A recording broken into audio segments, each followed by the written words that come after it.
Bir Ayı Höccəti Kuhkəmərinin bir əmisi var. Seyyid Hüseyni Kuhkəməri.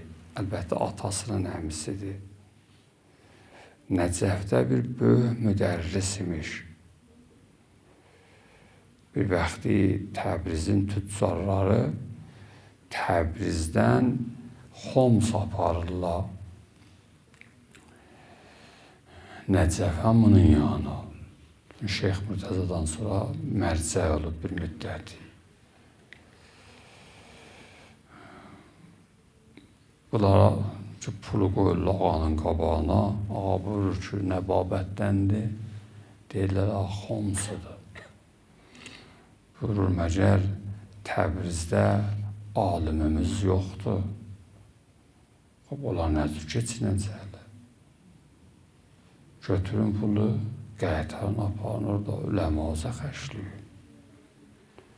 Təbrizdə ki, qalxırlar, deyir, hamımız oturun yerə.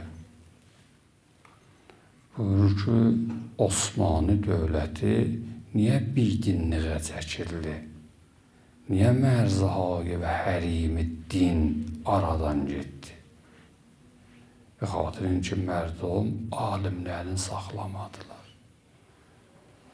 Vaxtı alimlərin aş saxladılar, alimlər qırdılar və camiə bidun alim oldu. Vaxtı camiə bidun alim oldu, camiə dinsiz oldu.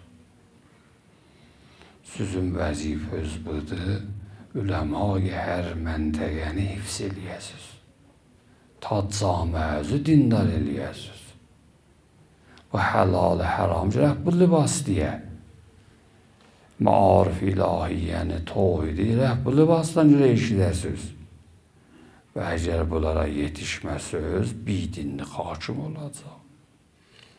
Bidinlik də ki, nəfs insan istəyir. Çünki dindar olanda deyir, baxma, yemə, getmə, danışma, el eləmə, el eləmə, el eləmə, hamısı bir eləmə, eləmə, eləmə, eləmə.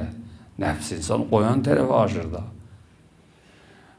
Əgər alim olsa, məntəqədə, təbiətən o vəzi dindarlıq fərq eləyəcək.